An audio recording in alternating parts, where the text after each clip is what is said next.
it's not good.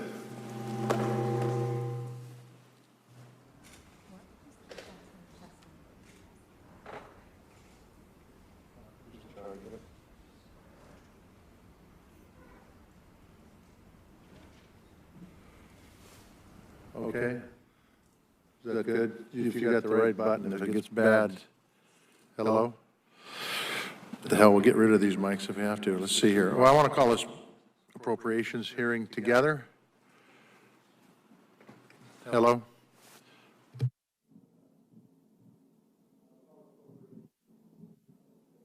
Yes, for being here today, Secretary Austin, General Milley. Your presence here today could not be more timely, and we appreciate your willingness to meet with us this morning. This hearing is intended to focus on the President's budget request for fiscal year 2023. But we would be remiss if we didn't take this opportunity to receive an update on the situation in Ukraine, especially given your recent trip to Kiev, Mr. Secretary. Last week, the administration submitted a $33 billion appropriation request for additional assistance to Ukraine. That includes $16.4 billion for the Department of Defense. I'll have a few questions about that. But with respect to the fiscal year 2023 budget request, I am first and foremost interested in hearing how this budget builds on previously enacted appropriations to ensure America's continuing military advantage in light of near-peer competition from China. Let me be clear, China continues to be the basic threat. They're watching us closely, waiting to see if we can actually lock and shoot down at the same time. Whether it's a Chinese nuclear force expansion, development of space capabilities, or cyber activities, they're working hard to catch up with us. So I'm encouraged by the Department's continuing commitment to modernization and development of new technologies. The budget request before us includes a record high amount for research and development, $130 billion, which is almost $10 billion increase over last year's levels. However, your request for procurement is essentially flat when compared to last year. So we have to wonder when the investment in modernizations are going to show up as field capabilities for our troops. On the flip side of the equation, this budget also proposes to retire platforms that are deemed no longer necessary for the future fight. Some of these proposals are controversial, so we hope you can provide the strategic and operational context of these proposals. Of course, we acknowledge that the world is drastically different from just a year ago. The impact of the pandemic on global supply chains and workforces in both defense and commercial industrial bases are widely felt.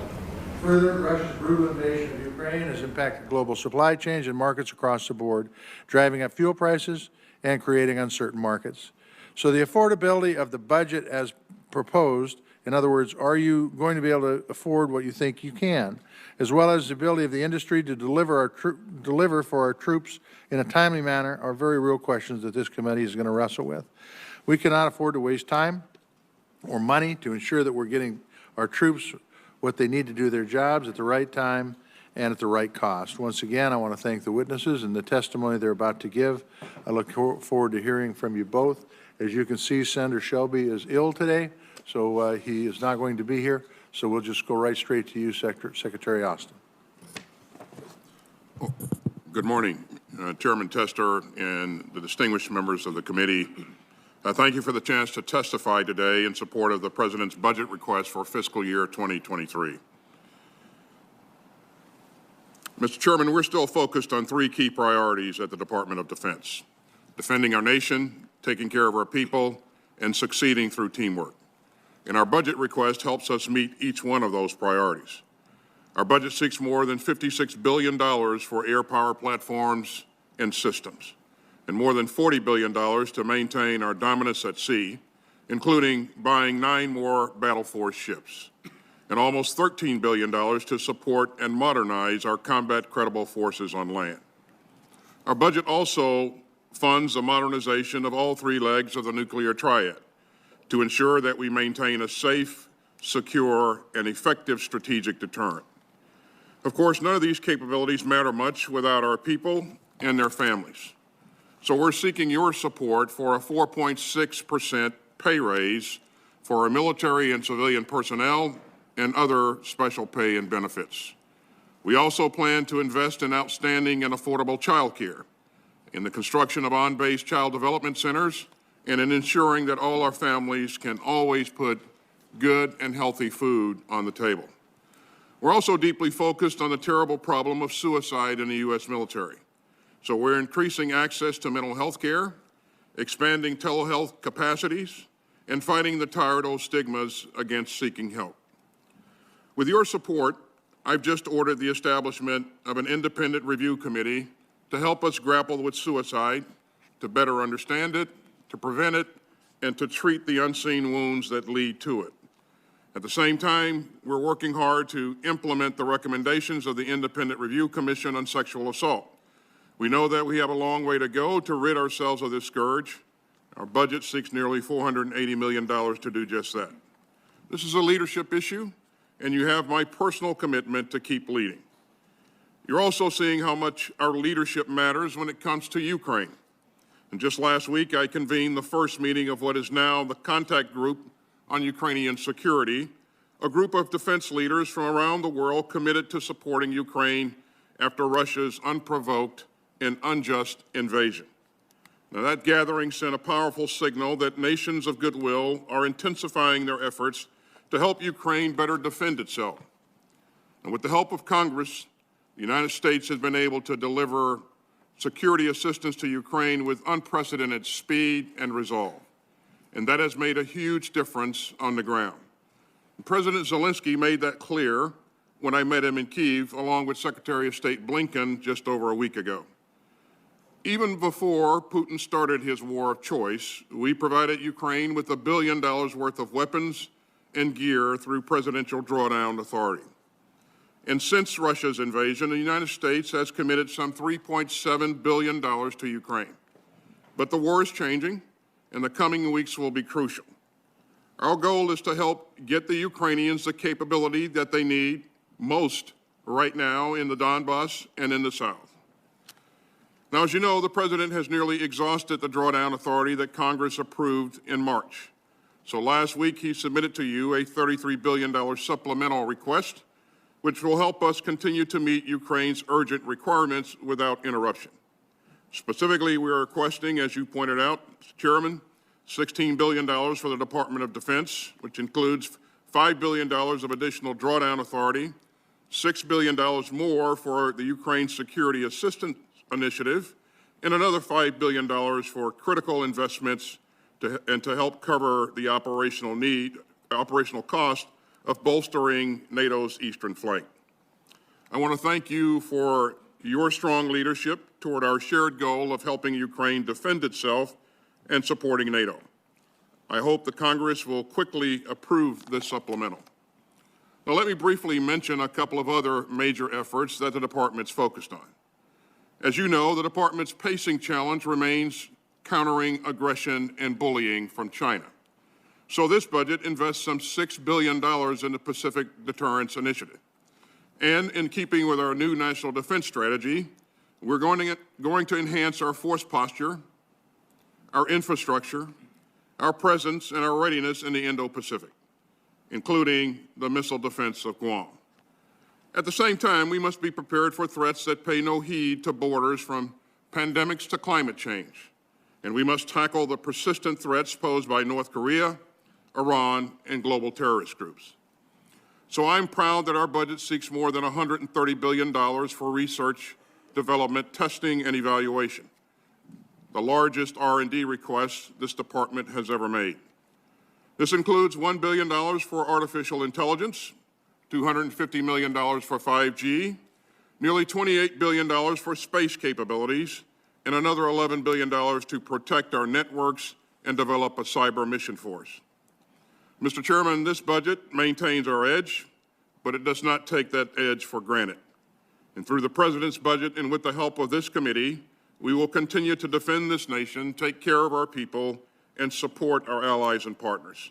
Thank you, and I look forward to your questions. Appreciate your testimony, Mr. Secretary. General Milley, you have the floor.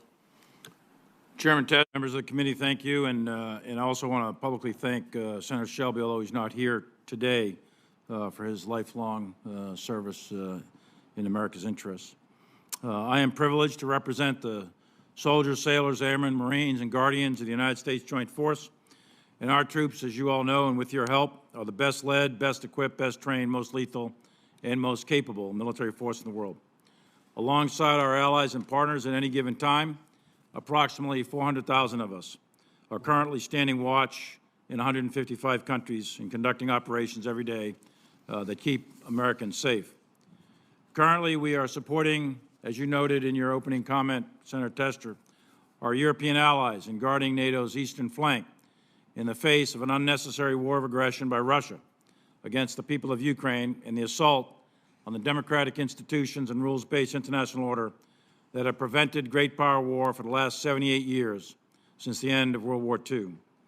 We are now facing two global powers, China and Russia, each with significant military capabilities, both who intend to fundamentally change the current rules-based order. We are entering a world that is becoming more unstable, and the potential for significant international conflict between great powers is increasing, not decreasing. The United States military comprises one of the four key components of national power: diplomatic, economic, informational, and, of course, military, in order to protect the homeland and sustain a stable and open international system.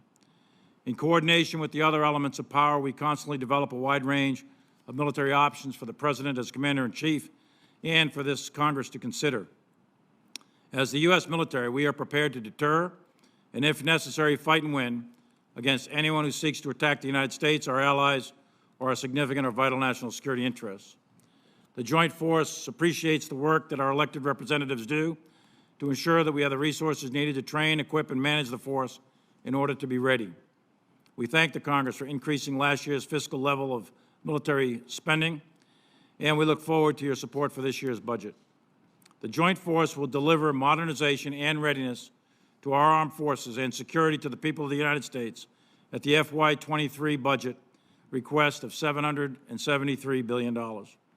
This budget will enable the decisions, modernization, and transformation of the Joint Force in order to set and meet the conditions of operating environment that we expect to encounter in 2030 and beyond, the so-called changing character of war that we have discussed many times in the past.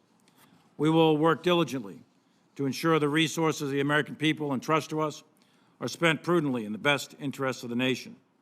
In alignment with the National Defense Strategy and the forthcoming National Military Strategy, this budget delivers a ready, agile, and capable joint force that will defend the nation while taking care of our people and working with our partners and allies. We are witnessing right now, as we sit here, the greatest threat to peace and security of Europe and perhaps the world in my 42 years in uniform. The Russian invasion of Ukraine is threatening to undermine not only European peace and stability, but global peace and stability that my parents and generations of Americans fought so hard to defend. The islands of the Pacific and the beaches of Normandy bore witness to the incredible tragedy that befalls humanity when nations seek power through military aggression across sovereign borders. Despite this horrific assault on the institutions of freedom, it is heartening to see the world rally and say never again to the specter of war in Europe. Your military stands ready to do whatever is directed in order to maintain peace and stability on the European continent, a peace that ensures global stability in an international order where all nations can prosper in peace. We are also prepared and need to sustain our capabilities anywhere else in the globe, as well as with our priority effort being in the Asia-Pacific against the pacing challenge of the People's Republic of China. And in defense of our nation, we must maintain competitive overmatch in all the domains of war: space, cyber, land, sea, and air. Second place has no room in the geostrategic competition between us and our adversaries. The United States is at a very critical and historic geostrategic inflection point. We need to pursue a clear-eyed strategy of maintaining the peace through the unambiguous capability of strength relative to China and Russia. This requires that we simultaneously maintain readiness and modernize for the future. It's not one or the other. If we do not do that, then we are risking the security of future generations. And I believe this budget is a major step in the right direction to securing the United States. And I look forward to your questions. I want to thank you for your statement, General Milley. Thank you both for being here. Again, before we get to questions, I want to allow the Chairman of Appropriations to make an opening statement. Well, thank you, Mr. Chairman. to use my duties to open the Senate at 10 o'clock, so I'm not here. I'm glad to see both Secretary Austin and General Milley, both of whom are friends. I'm glad to see him here. I would note, and I don't need to tell you this, the world's a lot different today than it was when the full committee heard from the two of you last year. And Russia's unprovoked, unwarranted aggression in Ukraine, which may become even worse on May 8th, China's domination of the global marketplace, continued instability in the Middle East, enduring pandemic, the Department of Defense, as well as the State Department, all our agencies have to confront these issues and more.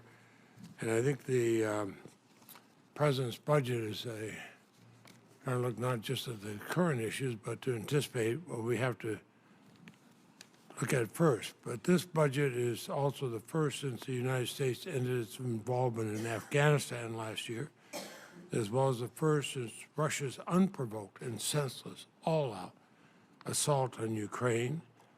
It reflects some of these changes with emphasis on building on programs the committee has funded for revitalizing NATO, both our partners' capabilities, our ability to stand side by side with them. In fact, and I hope you don't mind a parochial comment, our Vermont Air National Guard is on deployment in Europe as part of that right now. I'm particularly appreciative of your comments, Mr. Secretary, about what you call integrated deterrence. I've long believed the military does not act in isolation from the rest of the government. And as the chairman or vice chairman of this committee, I've asked your predecessors back to Secretary Mattis to explain the importance of a budget that invests in our nation's military, but also in our nation's people. I don't think you can separate the two. So the men and women of our armed services reflect the United States. And the programs Congress supports across each and every appropriations bill yield an economy, a workforce, a citizenry, an educational system, and more that makes our nation stronger and more successful. So, Mr. Chairman, thank you very much for giving me this time. Chairman Leahy, first of all, we wish you luck in getting a top-line number, and hopefully both sides can put pressure on both Shelby and you to get to that number soon, so we can get a budget out by the end of September. But I will let you say we want very, very much. I will not be here next year, but I look at some who will, and we're trying to get a clean slate for the committee beginning at noon on January 3rd.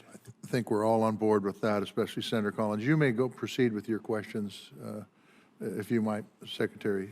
Mr. Chairman. Yep. Okay. Well, thank you. Secretary Austin, I've spoken to you privately about this, but you know how much I've appreciated seeing you and Secretary of State Blinken working hand in hand, not only here in the U.S., but on your trips abroad, including the very important one to Ukraine. I think your partnership's been a driving force. A few years ago, I wondered if the United States could get our NATO allies and our other partners to join on the same page. The two of you, President Biden, you've all worked very, very hard to do that, and I think that is so important. Secretary Austin, do you agree that the investments we make in non-defense discretionary spending to ensure the fitness, health, and education of the future force are also essential to our national security? I do, Chairman. Well, we're on the cusp of negotiating a final comprehensive bill that is going to ignite our efforts to be able to compete with China. The investments made by that legislation would empower the Department of Commerce to provide a jolt to the microelectronics industry in our country. bringing on shore the development of critical national security technologies. We've seen in the press in the last 2 days how things have slowed down considerably in our country on solar energy, for one, because the reliance on China and those countries they control. How important are the resources in non-defense research? Obviously, we all agree on the importance in defense research, but in non-defense research and development, ensure our nation's national security, cybersecurity, and economic independence from foreign manufacturing. Well, I think it's critical, Chairman, and let me, before I answer in full, let me just again thank you for your many years of service to our nation on behalf of the Department of Defense. We are truly grateful for your leadership and your support of defense. So I believe your question was, how important is the investment in non-defense related research to us? I would say it's very important. As you know, over the years, we have benefited from a number of developments that have taken place in the civil sector, and again, it's putting together a number of capabilities and building capacity in ways that hasn't been done before, that creates a tremendous opportunity for us. So I think it's very, very important to answer your question, Chairman. Thank you, and thank you for the kind personal comments, too.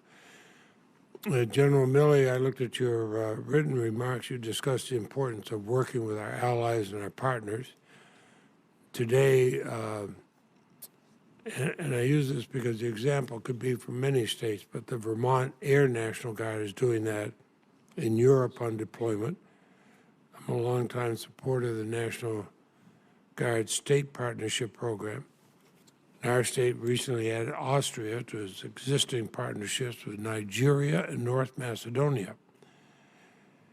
In light of Russia's aggression in Ukraine, the success we've had in cementing our NATO partnerships, can you speak to the relationships between state National Guards, not just Vermont, obviously, but National Guards and our international partners?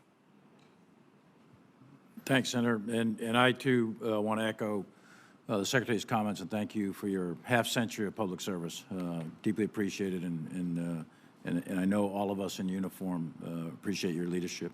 With respect to the State Partnership Program, to go from big to small, allies and partners are an asymmetric advantage for the United States. Neither China nor Russia have anything close to the allies and partner network that the United States has. Just as an example of that, last week I was with Secretary of Defense Austin in Ramstein, and he called a meeting. In 6 days, 42 countries, ministers of defense, and my counterparts, chiefs of defense, all showed up in Ramstein to coordinate and synchronize support to the ongoing struggle in Ukraine. Russia has nothing comparable to that. They have Belarus and maybe a couple others, that's about it. China certainly doesn't have the network around. So allies and partners are critical. They're a critical component of the national defense of the United States, and it's one of our asymmetric advantages. The National Guard from all the different states play a very important role in that. Each one of our units has state partnership programs. We'll take Ukraine for an example. In Ukraine, California is aligned with them, along with others. Those have been invaluable to maintain the connective tissue between our military. So it's an important program at the micro-tactical level, but it also has very great strategic effect. Thank you. Thank you, Mr. Chairman. Senator Collins. Thank you, Mr. Chairman. Thank you both for your service, and thank you, Secretary Austin, for going to Ukraine. I think that was extremely important. Mr. Secretary, for the second year in a row, the administration has submitted a budget request that would result in a real reduction in defense spending when you take inflation into account. The 2018 Bipartisan National Defense Strategy Commission recommended an increase in the annual defense budget at a rate of 3 to 5% above inflation, which we know is at 40-year highs today. Given the aggressive rate at which China is modernizing its military, and the fact that everywhere we look, we see new threats, including the largest land war in Europe since World War II, I'm very concerned that this budget would result in real cuts in defense spending at exactly the wrong time. If you look at the services and the combatant commands unfunded priorities list that they've submitted, they amount to more than $21 billion. What are the areas in the budget where the department is accepting the most risk? Well, thanks, Senator. We built this budget. First of all, $773 billion is a very substantial budget. We built the budget, as you know, based on our strategy, which we just released about the same time that we released the budget. We believe that it gives us the ability to go after those capabilities that support our warfighting concepts. And in that strategy, Senator, China is listed as our pacing challenge, and Russia is cited as an acute threat. And again, we believe that we're going after the right things to ensure that we maintain a competitive edge going forward. When we built the budget, obviously you have to snap the chalk line at some point while you're building the budget. And at that point, we factored in what was the appropriate inflation rate. Of course, again, if we're unable to buy the things that we think are essential, we'll come back to the President and ask for more assistance. But we believe that there is significant capability in this budget. General Milley, speaking of China, in your written testimony, you noted that China intends to develop the military capabilities to seize Taiwan by the year 2027.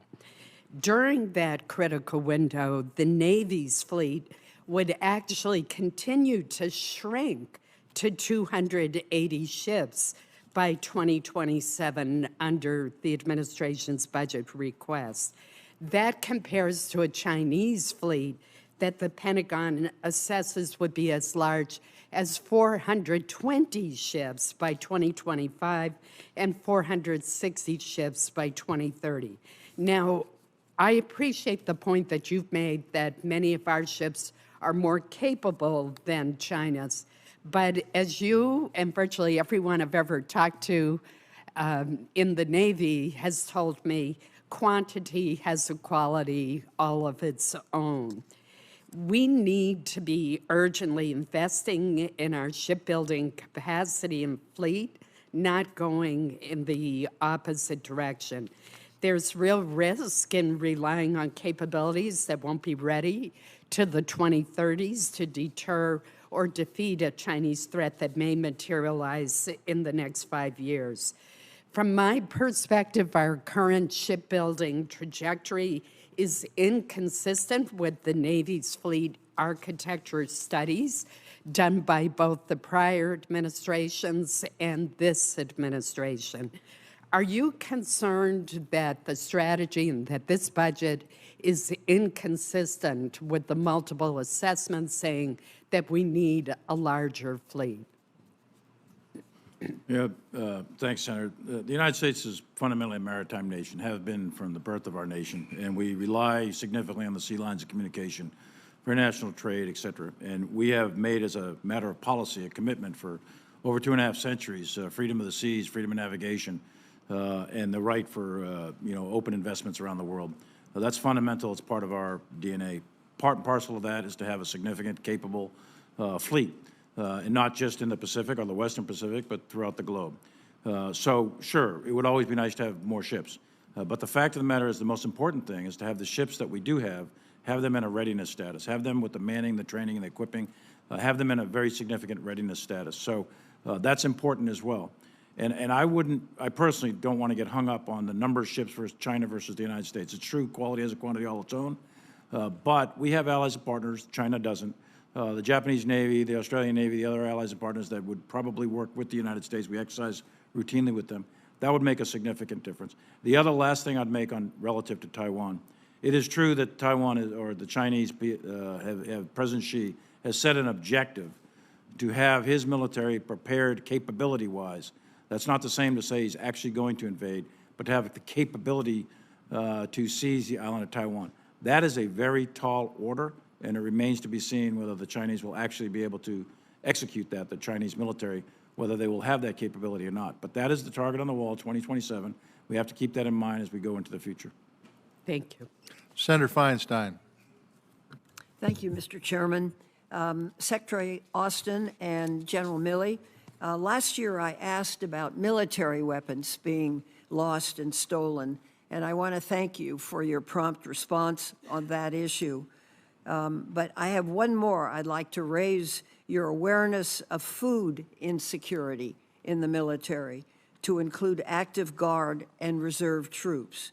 The Washington Post has reported on this problem, and Jamie Lutz at the Center for Strategic and International Studies has also documented that service members face hunger at rates exceeding the general population.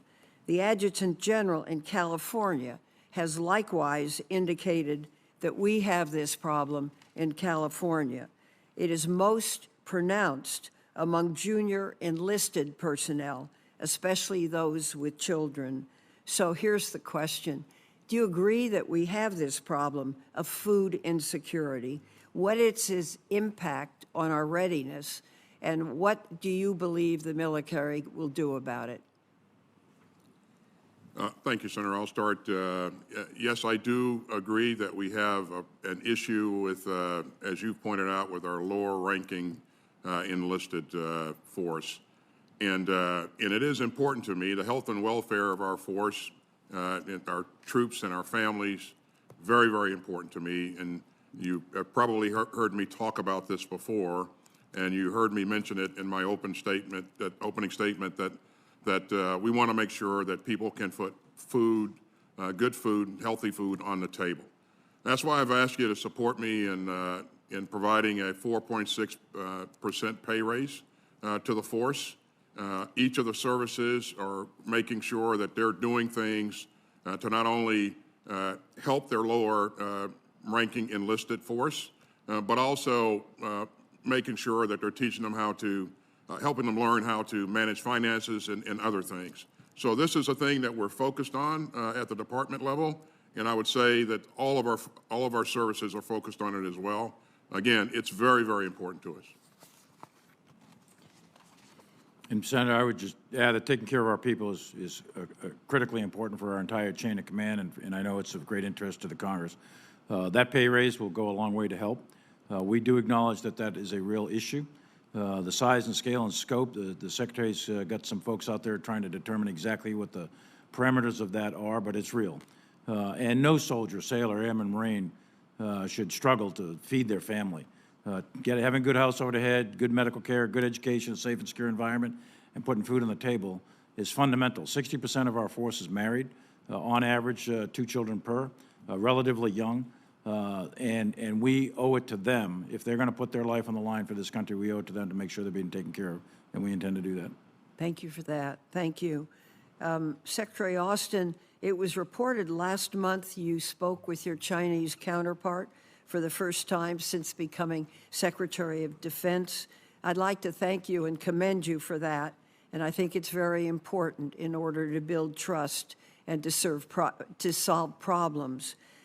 Could you share with us what you learned from speaking with your Chinese colleague and where you believe this can go? Well, this is, Senator, this is the first of what I hope will be many conversations.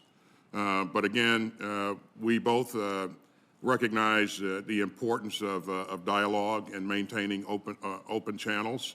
And we both want to make sure that we work together to promote security and stability in the region. And so I look forward to again, engaging him in the future, in the not-too-distant future. I'm sure I'll see him at the Shangri-La Dialogue coming up in June. So. Yeah, let me just thank you for that. I'm obviously a Californian, and we believe we're in the century of the Pacific, and so these things become very important to the safety and security of the entire West Coast of this country. One last one. It's imperative that Russia not be allowed to get away with aggression and land grabs.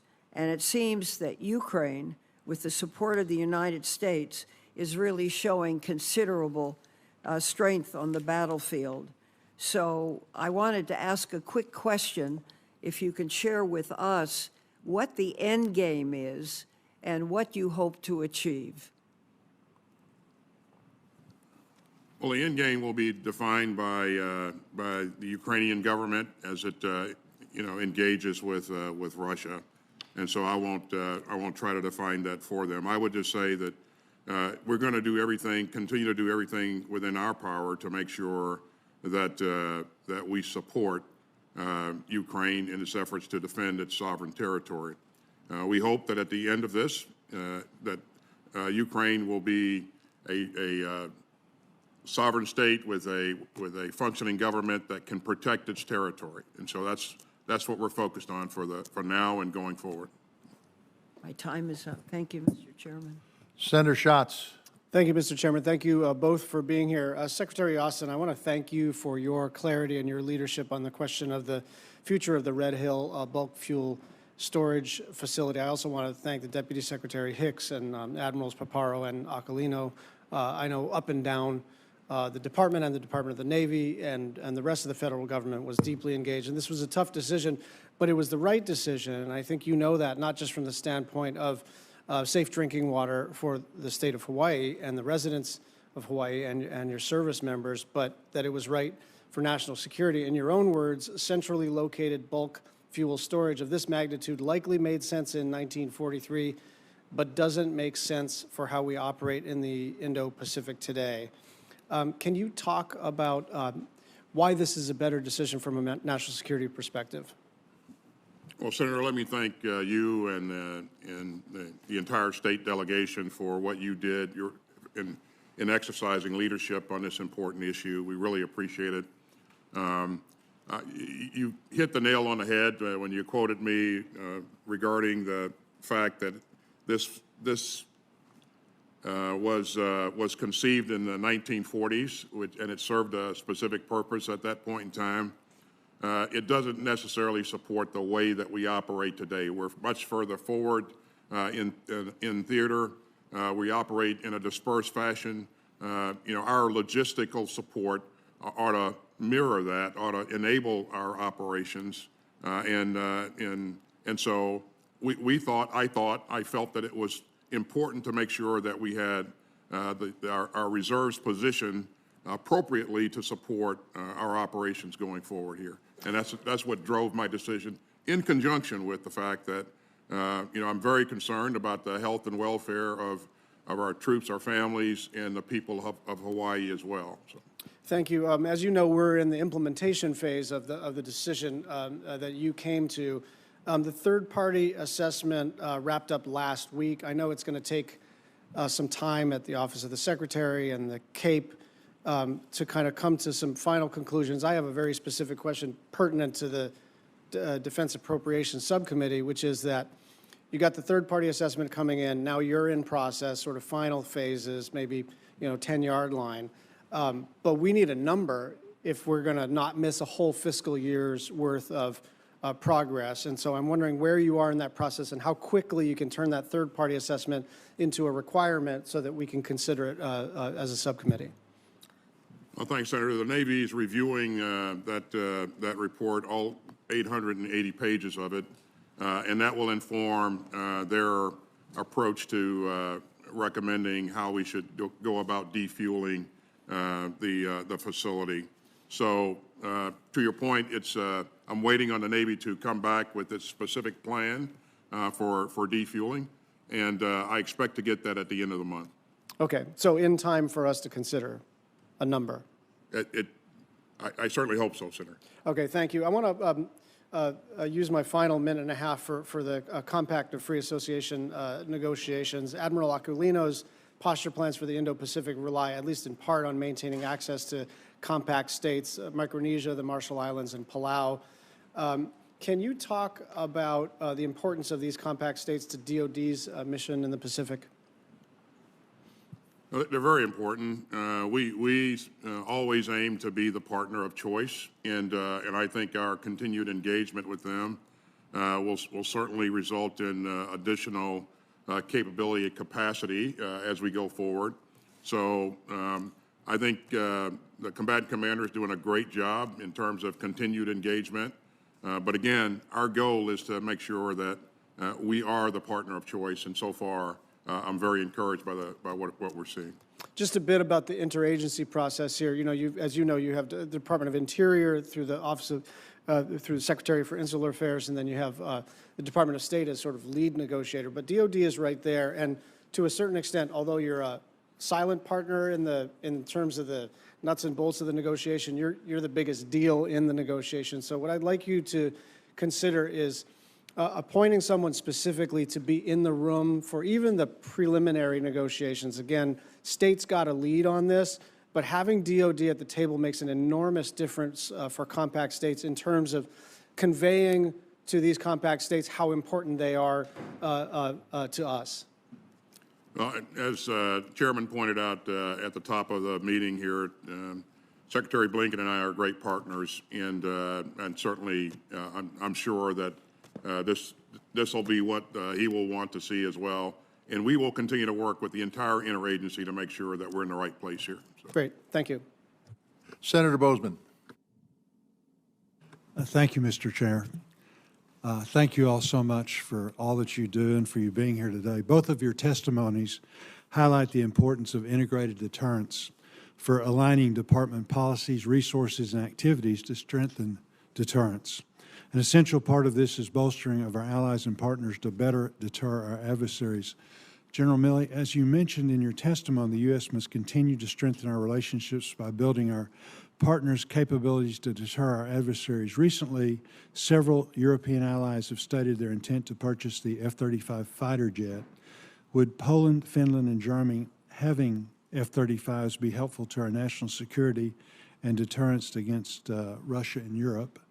And going further, given the current situation and your best military advice, do you believe we should be assisting our European allies in training so they can receive the F-35s as soon as possible? I do, and I think, first of all, it's an excellent capability. Secondly, I think interoperability with our allies is important, and I think the strength of the alliance is critical to the deterrence of any broader land conflict on the European continent. Mm-hmm. Thank you, sir. Pre-positioned stocks are essential for the rapid mobilization and equipping of units during time of crisis. As you know, the Army activated its pre-positioned stocks in March of this year as the conflict in Ukraine escalated for the first in an unplanned contingency. I was happy to learn that these pre-positioned stocks allow an armor brigade combat team to deploy from the U.S. to Eastern Europe faster than Russian forces advanced from Belarus to Kiev. Understanding that pre-positioned stocks require military construction support and being the ranking member on the Military Construction Subcommittee, does the U.S. have pre-positioned stocks to respond to potential threats in the Pacific from China? Outside of Japan and South Korea, are there any plans to establish pre-positioned stocks? Yes, sir. Well, first of all, let me thank you for what you did several years ago to enable what you just described in Europe there. The European Defense Initiative really laid the groundwork for, the pre-positioned stocks and some of the facilities that we use there. As you'll see in terms of what we're investing in with the Pacific Deterrent Initiative, we are investing in infrastructure and a number of other things to ensure that we have capability further forward in the theater. So that's our goal, to make sure that we have that ability in the Indo-Pacific to a greater degree in the future. Well, to follow up on that, our missile stockpiles are being stretched thin after years of producing at minimum rate of sustainment and increased demand resulting from the U.S. current efforts to bolster our Ukrainian defense, I think are stretching that very, very thin. I'm hearing from industry some of the challenges they face with trying to increase production rates while shortening lead times. How critical is it to maintain these stockpiles, and in what ways can the committee support you and industry to help ramp up production efforts to meet demand and replenish our stockpiles? Well, it's very critical to make sure that we maintain what we consider to be our minimum required stockage levels. And you can rest assured that I will not allow us to go below that in critical munitions. We have met with industry. I think you saw us do this fairly early on and encourage them to work with us to begin to open up production lines to increase their production, and they are doing that. They're leaning forward. In some cases, a little bit more difficult to do than others, but industry has been very supportive, and so we'll continue to work with them. We'll continue to identify things that we need from you if a need arises. But to this point, I think we're in pretty good shape, and industry is responding. So. Good. Thank you, Mr. Chairman. Senator Baldwin. Thank you, guys. Thank you, Mr. Chairman.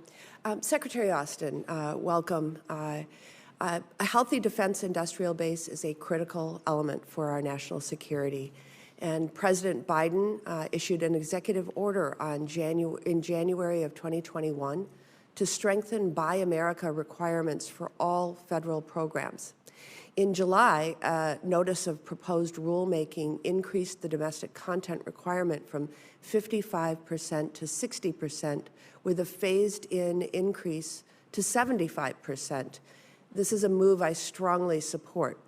However, I know from the experience with the Navy's new frigate that if we require 100% American-made within a reasonable timeline, industry can step up and deliver.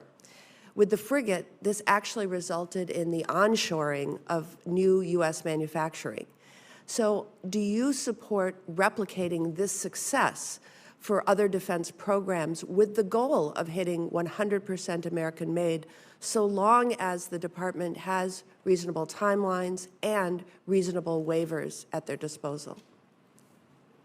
Yeah, I absolutely support making sure that where we can, we invest in America, that we make sure that we have the supply lines available to do the things that you just described. And so you're right. The president has an initiative that he launched a while back, and DOD is a strong partner in that initiative to ensure that we strengthen our supply lines, that we make sure that we have the critical materials available to build and the types of munitions and platforms that we think we'll need going forward. So yes, I support that. So. Thank you. General Milley, I understand you had a version of this question asked already, so I'm going to try to take it in a little bit different direction. But Ukraine has far exceeded most expectations over 2 months into this most recent phase of Putin's war. I support providing the Ukrainians with the capabilities that they need to defend their sovereignty, and hope that we can quickly pass a Ukraine supplemental that fulfills President Biden's request. It's clear that this conflict may extend for some time. As you talk with Ukrainian counterparts, I know you've been asked what a realistic end state is for Ukraine. I'd like to ask a little differently is what does a realistic military success or end state look like for the United States? And how will our security assistance need to change at this new phase in order to support those goals?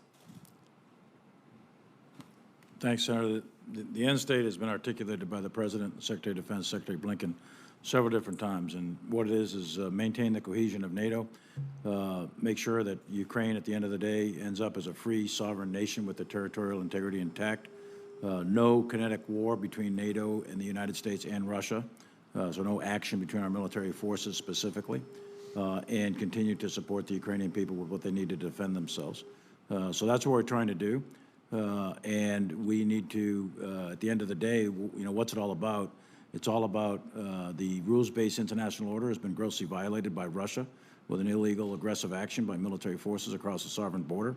We have had a set of institutions in place for 78 consecutive years to prevent that very thing from happening, and that's what's at stake. It's beyond Ukraine is what's at stake, and our intent is to maintain and uphold the rules-based international order by achieving those specific objectives the President's given us.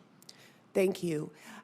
Secretary Austin, on this topic, some analysts believe that the more we assist Ukraine in degrading Putin's military, the more likely he will be to escalate to new levels, possibly with chemical, biological, or even tactical nuclear weapons.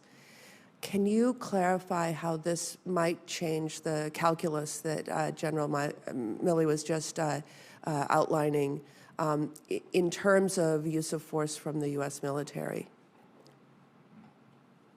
Yeah, there are a number of things that Mr. Putin could do. You could make the case, by the way, Senator, that he's already escalated in terms of the types of things that we see him doing in attacking civilians, destroying cities, towns, and villages, indiscriminate targeting. Certainly, he has a number of things that he could do. He could, escalate by conducting a cyber event, or there's been a lot of talk about the possible employment of chem bio. Of course, if he employs a chemical, biological, or weapon, I think he will see a reaction from the international community, and because that's a pretty serious step. And of course, President Biden's been clear about his views on this. So it's possible that he could do that. I certainly hope that he chooses to not do that. Again, I think the international response will be significant. But Senator, he could end this war today. Yes. He chose. This is a war of choice. He could choose to stop fighting and withdraw his forces from Ukraine. And again, this is the decision of one man. And so I would hope that Mr. Putin would decide to do something different going forward. Yes, and I just want to close with, should Putin continue to escalate, is it your expectation that the administration would come to Congress requesting an authorization for use of military force? That's a policy decision that my boss will make, and so I won't get in front of my boss. So. Senator Blunt. Thank you, Chairman, and thanks to both of you for your current and your long service to the country. I'm deeply appreciative, as I'm sure we all are. Secretary Austin, I think McKinsey had a report out last year that indicated that from 2000 to 2021, the defense cost index, the inflation index, ran about 20 points ahead of the CPI during that period of time. Do you think this budget will reflect the world we're in now in terms of replenishing our stock and getting ready for the future? It's about a 5% increase in a inflationary economy. It seemed to me we may not be holding our own, let alone moving forward here. Well, thanks, Senator. Before I answer that question, let me thank you for your service and tremendous service to our country and to the Senate. So, and thanks for your support of the military on behalf of the entire Department of Defense. As I said earlier, when we crafted this budget, we built the budget based upon our strategy. And at that point, you have to make assumptions about levels of inflation, and so we use the appropriate number, what we believe to be the appropriate number at that time, and things have changed now, so there is a difference. Yeah. Well, that's helpful, and I'm sure we're going to be discussing that more with the secretaries as they come in, so it's helpful to, I missed your observation about that, and I think it's helpful to know that that's where you are now. You know, a number of things have changed, and one is we have and intend to provide our Ukrainian friends with a lot more things to fight with. Does this budget at this point anticipate replacing the Javelins or the Stinger missiles that we have given or will give to them? It is a substantial budget, in my view, Senator, and it allows us to go after the things that we need to have to support our warfighting concepts and that are outlined in our strategy here. Again, China is listed as our pacing challenge. Russia is listed as an acute threat. The supplementals that you provided us to this point have been very helpful in going after the kinds of things that you mentioned. And again, this next supplemental that the President has asked for your support on will enable us to do what you just described, replenish stocks, and also continue to support Ukraine. But the supplemental funds are really focused on that. Well, to pursue that just a little bit more, I think we've roughly provided roughly 5,000 Javelins and 1,400 Stingers. The Javelins, that's about a third of our stockpile already provided, and the Stingers about 25% of our stockpile. Is it possible to replace a third of our stockpile, or let's say 50% before we're done here within a year? It certainly is. It's not only possible, but we will do that. We will never go below our minimum requirement for our stockpile. So we will always maintain the capability to defend this country and support our interests. But this will help us to not only replenish our stockpiles, but also replace some of the capability that we've asked our partners and allies to provide. Some of the eastern flank countries early on provided Stingers, and other countries provided Javelins upon our request, and so it'll help us do that. Well, I know we'll want to work with you on that. General Milley, let me get in one more question here. I know you're a great student of warfare, and my guess is we've all learned a lot in the last 3 months of assumptions prior to what's happened in Ukraine and what we've seen happen in terms of effectiveness of force or the weapons that are most effective we're seeing in that theater of war. Does this budget yet reflect what you think the next budget should probably reflect in terms of our transition to be sure we're keeping up with the lessons we're learning from modern warfare? It does. It moves us in the right direction for sure. This has got the most research and development of any budget in NDA history, actually, and it's a very significant movement into the future. And as we look at what's happening in Ukraine, or for example in Mosul or Syria, what we're seeing is some fundamental change in the character of war that is going to lead into the future. One of those changes is highly dense urban area combat. You saw the Battle of Kyiv, for example, and the Russian failure there. You're seeing the ubiquitous use of precision munitions. You're seeing the use of drones, for example, and unmanned aerial vehicles. You're seeing the very effective use of air defense systems, both SAMs and MANPADS, to deny the Russians the airspace. And the most effective weapon they've used so far has been anti-tank weapons. And of course, Javelin is what we have, but many of the countries are providing all kinds of NLAWs and Carl Gustavs and RPGs, a wide variety of anti-tank weapons. So the combination of all of that together has led the Russians to not achieve the successes that they thought they would have. And those have direct application, and I think this budget takes into account. But beyond that, this budget also is investing in artificial intelligence, robotics, most of which we're not really seeing in the current battlefield.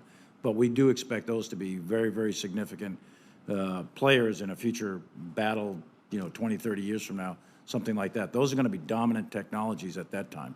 And this budget takes us on that path. Thank you. Thank you, Chairman. Senator Murray.